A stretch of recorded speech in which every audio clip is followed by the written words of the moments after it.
പകലെപ്പോഴും രാവിലെ 5:30 മണി 6 മണിക്ക് ഇടയിൽ അതിനായിട്ട് എഴുന്നേൽക്കും. അവൻ്റെ കാര്യങ്ങളൊക്കെ ചെയ്യും.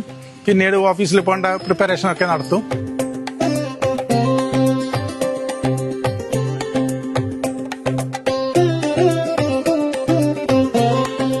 2024 ജോയിൻ ചെയ്തത്. ഓഫീസിലും നല്ല സപ്പോർട്ടാണ് കിട്ടുന്നത്. പേരെല്ലാം എഴുതാൻ പറഞ്ഞാൽ എല്ലാം ചെയ്യും. പിന്നെ ഫയലെല്ലാം നോക്കും, വണ്ടിയിലെല്ലാം മറ്റെല്ലാം വരും. അത് ഞാൻ എപ്പോഴും ഉപ്പെല്ലാം ഇട്ട് കൊടുക്കണം കൊണ്ടുവന്നാൽ ആ ശരിക്കും സന്തോഷമായി.